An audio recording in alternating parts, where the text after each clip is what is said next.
नवरात्रि का दूसरा दिन। माँ ब्रह्मचारिणी। दधानाकर्पदाम्याभ्याम अक्षमाला कमंडलु देवी प्रसिद्धतु मयि ब्रह्मचारिणी न्युत्तमा। अर्थात माँ दुर्गा की 9 शक्तियों में से दूसरा स्वरूप ब्रह्मचारिणी का है। यहाँ ब्रह्म शब्द का अर्थ तपस्या से है।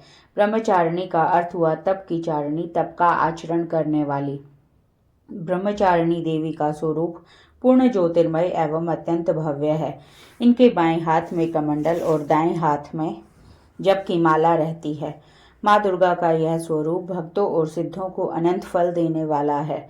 इनकी उपासना से मनुष्य में तप, त्याग, वैराग्य, सदाचार, संयम की वृद्धि होती है। दुर्गा पूजा के दूसरे दिन इन्हीं की उपासना की जाती है। इस दिन साधक का मन स्वाधिष्ठान चक्र में स्थित होता है। इस चक्र में अवस्थित मन वाला योगी उनकी कृपा और भक्ति प्राप्त करता है। जय माँ ब्रह्मचारिणी। दुर्गा सप्तशती प्रथम अध्याय। माँ भगवती की महिमा तथा मधु कैटभ वध। भगवान विष्णु के सो जाने के कारण मधु और कैटभ को मारने के लिए ब्रह्मा जी ने जिनकी स्तुति की थी, उन देवी महाकाली की मैं स्तुति करता हूँ। वे अपने 10 हाथों में खड़ग, चक्र, गदा, धनुष, बाण, परिध, शूल, भुषुंडी, मस्तक और शंख धारण करती हैं। वे त्रिनेत्रों वाली हैं। उन्होंने अपने समस्त अंगों में दिव्य आभूषण धारण कर रखे हैं।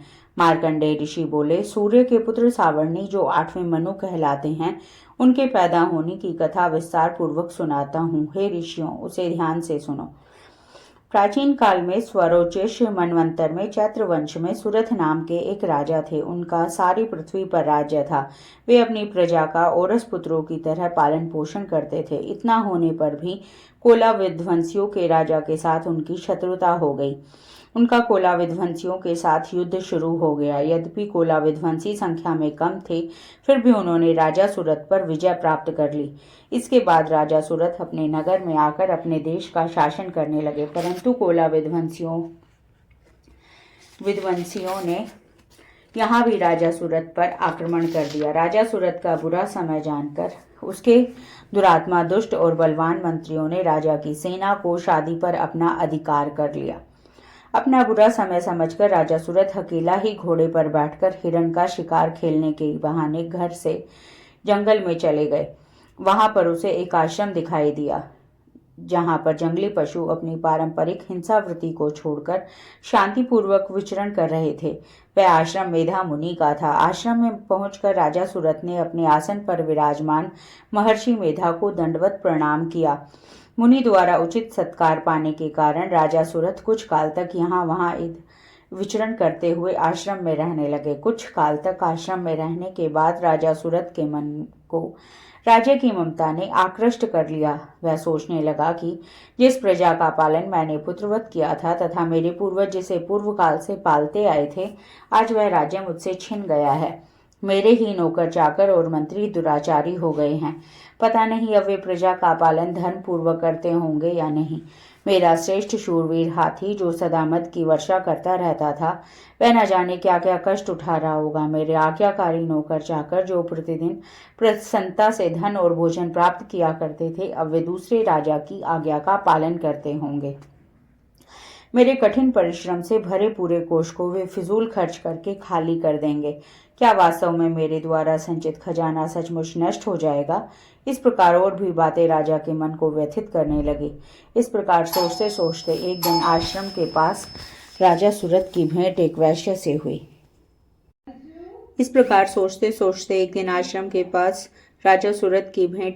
से हुई।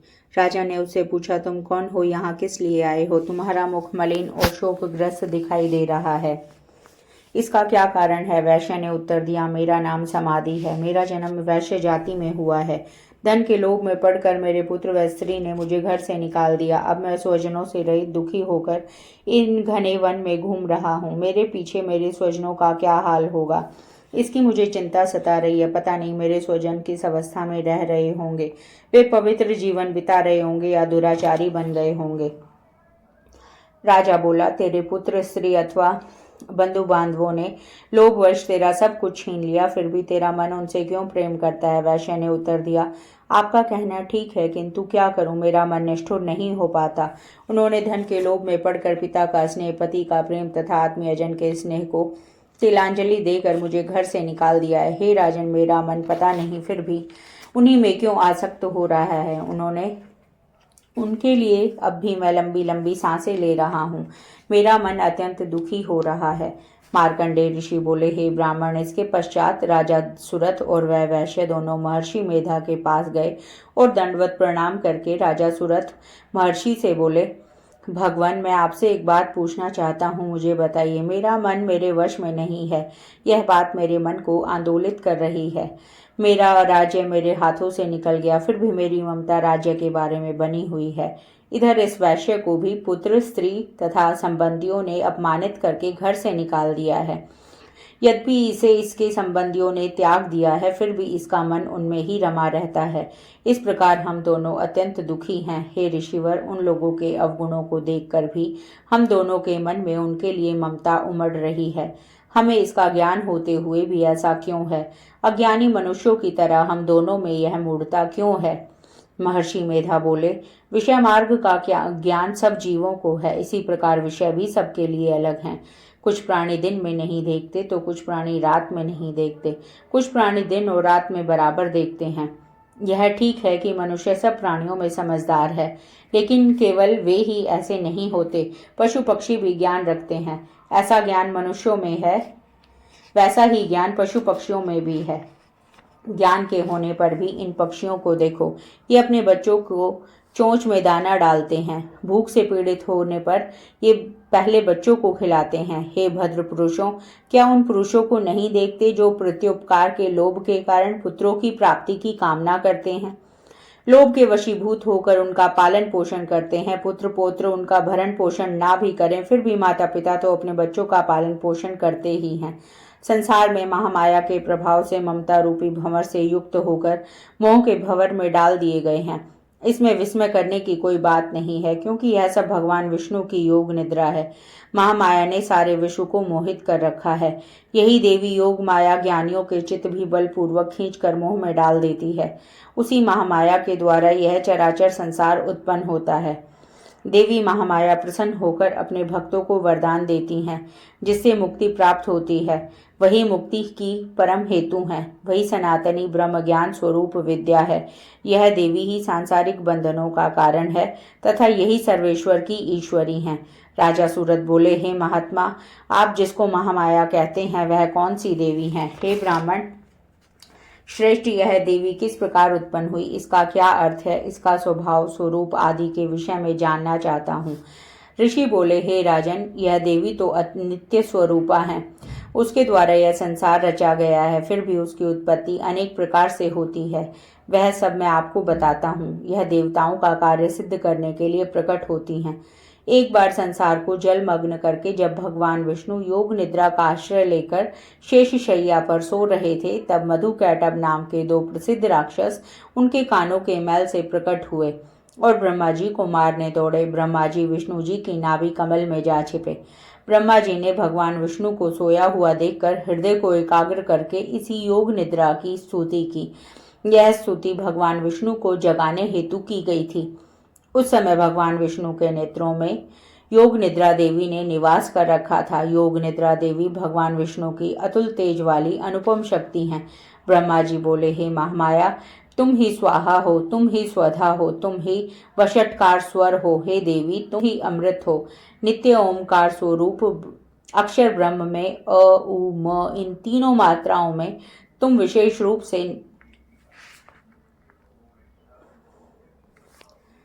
जिसका उच्चारण विशेष रूप से नहीं हो सकता, वह भी तुम ही हो।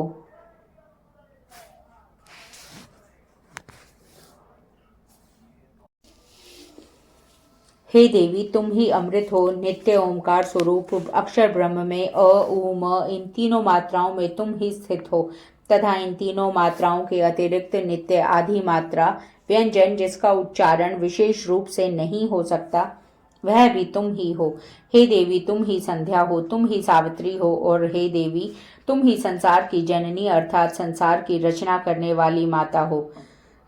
संसार का पालन भी तुम ही करती हो, अंत में इसका संहार भी तुम ही करती हो। हे मातेश्वरी, सृष्टि को रचते समय तुम सृष्टि रूपा हो, पालते समय तुम स्थिति रूपा हो।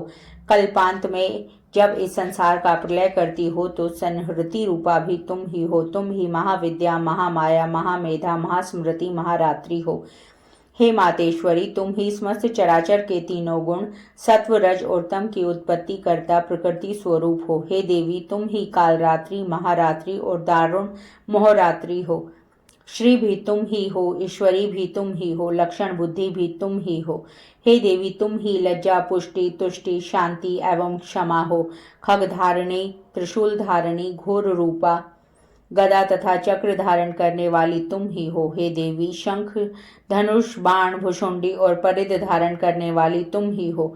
तुम ही सौम्य एवं सौम्यंतर हो, तभी सुंदर पदार्थों से भी तुष अत्यंत सुंदरी हो। हे देवी, पर और अपर में श्रेष्ठ तुम ही हो और तुम ही परमेश्वरी हो। हे सभी स्वरूपों को धारण करने वाली, जहाँ कहीं सत्य और असत्य वस्तुएं हैं, उन सब में जो शक्ति है वह तुम ही हो। हे देवी, उन समस्त वस्तुओं की शक्ति तुम ही हो। मैं आपकी किस तरह से प्रार्थना करूं, जो संसार की रचना, पालन और संहार करता है। ऐसी अवस्था में तुम्हारी स्तुति कौन कर सकता है। इस जगत की सृष्टि, पालन और संहार करने वाले विष्णु भगवान को जब तुमने निद्रा के वशीभूत कर दिया है, तो फिर तुम्हारी स्तुति कौन कर सकता है। हे देवी, मुझे भगवान विष्णु को एवं भगवान महादेव को भी तुमने शरीर प्रदान किया है। इसी कारण आपकी स्तुति करने की शक्ति किस में हो सकती है। हे देवी, तुम अपने उदार प्रभावों के द्वारा ही स्वयं प्रशंसित हो। हे देवी, ये मधु और कैटभ दोनों दुर्घर्ष राक्षस हैं। इन्हें मोहित करके तथा संसार के पालक भगवान विष्णु को शीघ्र ही जगा दो। इसके साथ साथ विष्णु जी के हृदय में इन दोनों को मार डालने की बुद्धि पैदा करो।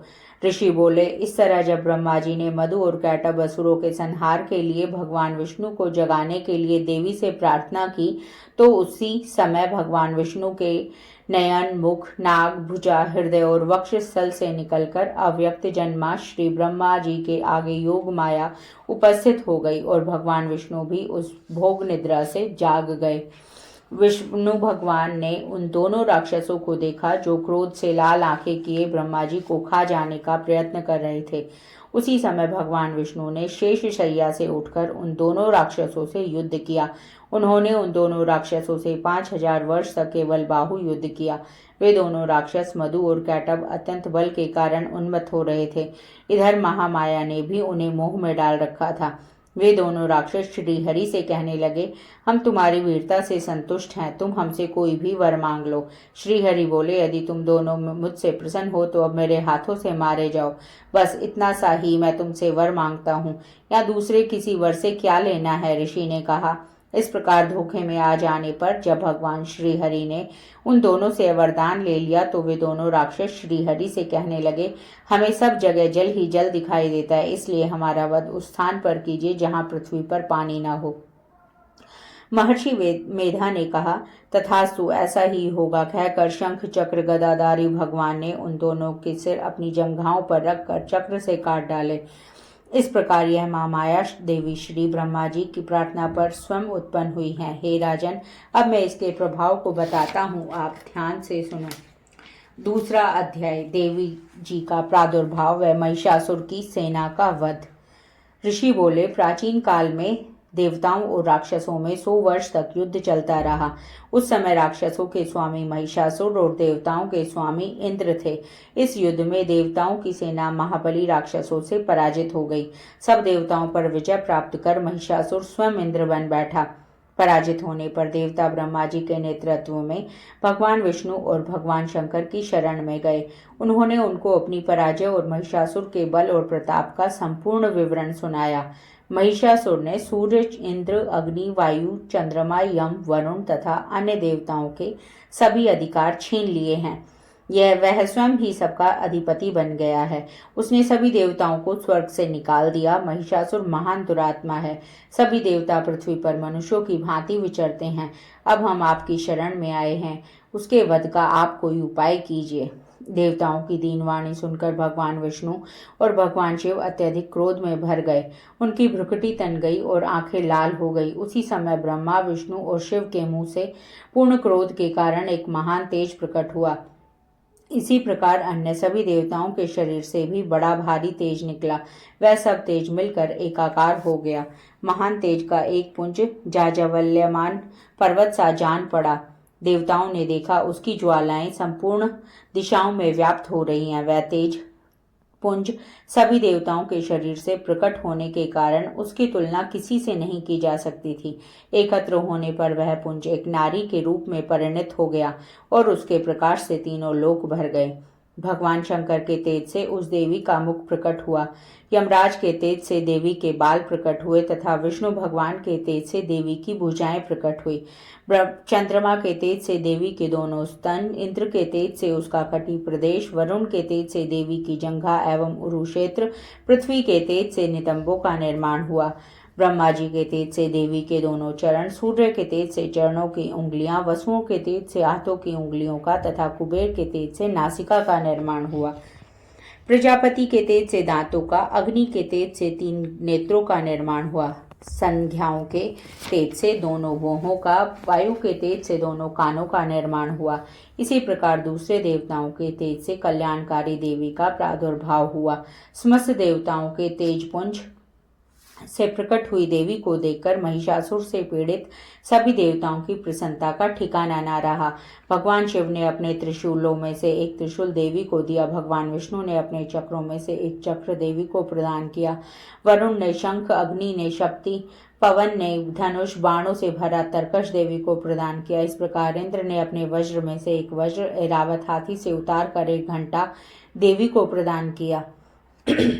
यमराज ने कालदंड से दंड, वरुण ने पाश, प्रजापति ने स्फटिक की माला, ब्रह्मा जी ने कमंडल से कमंडल प्रदान किया। सूर्य भगवान ने देवी के समस्त रोमकूपों में अपनी किरणों का तेज भर दिया।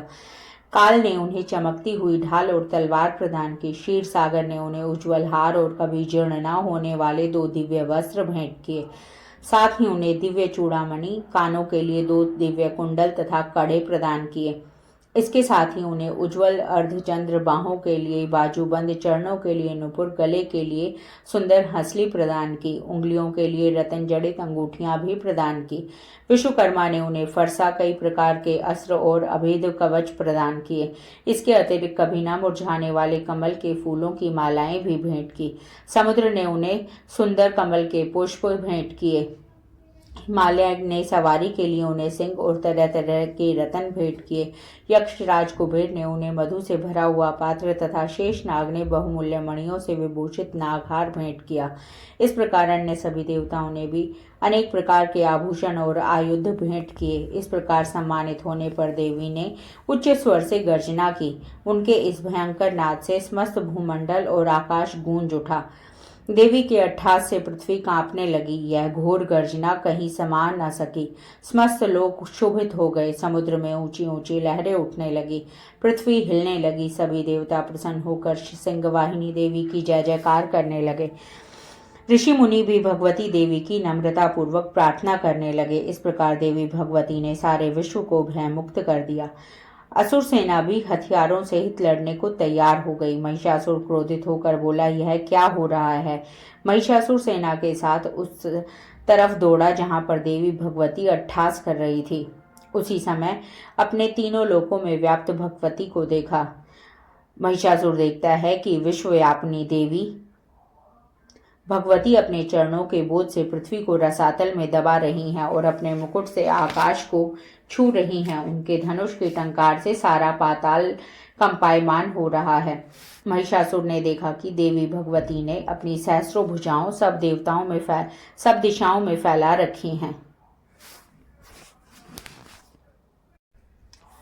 महिषासुर ने देखा कि देवी भगवती ने अपनी सहस्त्र भुजाएं सब दिशाओं में फैला रखी हैं। देवी का राक्षसों के साथ युद्ध प्रारंभ हो गया। अनेकों प्रकार के अस्त्रों शस्त्रों से सबकी सब दिशाएं उद्भाषित होने लगी। महिषासुर की सेना का सेनापति चिक्षुर आगे बढ़कर देवी के साथ युद्ध करने लगा। दूसरे राक्षसों की चतुरंगिणी सेना लेकर चामर भी लड़ने लगा। उदग्र नामक महादैत्य भी 60,000 महारथियों को लेकर युद्ध में कूद पड़ा। महाहनु नामक दैत्य 1 करोड़ रथियों को लेकर और असीलोमा नामक असुर 5 करोड़ सैनिकों को लेकर युद्ध करने निकला। वाशकल नामक राक्षस 8 लाख सैनिकों के साथ युद्ध में कूद पड़ा। व्रत नामक राक्षस भी 1 करोड़ रथी सेना लेकर युद्ध के मैदान में कूद पड़ा। विडालक्ष नामक राक्षस भी 1.5 करोड़ सेना लेकर भगवती से युद्ध करने लगा। अन्य राक्षस भी अपनी सेना, रथ, घोड़े, हाथी लेकर भगवती से युद्ध करने लगे। राक्षसी सेना तोमर, भिंदीपाल, शक्ति, मुसल, परशु, पटिश, खड़ग आदि शस्त्रों से लैस भगवती के साथ युद्ध करने लगी। कुछ राक्षसों ने देवी पर शक्तियां और भगवती देवी ने राक्षसों पर अपने ऊपर फेंके गए अस्त्र शस्त्रों को इस प्रकार काट डाला कि मानो कोई गाजर मूली काट रहा हो। चंडी देवी के तेज को देखकर देवता और ऋषि उनकी स्तुति करने लगे। इससे देवी उत्साहित होकर अपने शस्त्रों द्वारा राक्षस सेना को निशाना बनाने लगी। उनका वाहन शेर भी क्रोधित होकर गर्दन के बालों को हिलाने लगा और दहाड़ने लगा। वह राक्षसों की सेना में इस प्रकार घूमने लगा मानो वन में आग लग गई हो। देवी क्रोध में भरकर नथुने फुलाकर श्वास छोड़ने लगी। उनकी प्रत्येक श्वास से सैकड़ों हजारों गण पैदा हो गए। उनके गणों ने खग, भिंदीपाल, परशु, पटिश आदि से युद्ध करना शुरू कर दिया। वे देवी के गण राक्षसों का नाश करने लगे। कुछ गण नगाड़े, शंख आदि बजाने लगे, कुछ गण मृदंग बजाने लगे। तभी देवी भगवती ने त्रिशूल, गदा तथा शक्तियों से आक्रमण कर दिया। रणचंडिका देवी ने तलवारों से सैकड़ों असुरों को मौत के घाट उतार दिया। कुछ राक्षस देवी के घंटे की आवाज से मोहित हो गए। बहुत से राक्षसों को देवी ने अपने पाश से बांधकर पृथ्वी पर घसीट कर मार डाला।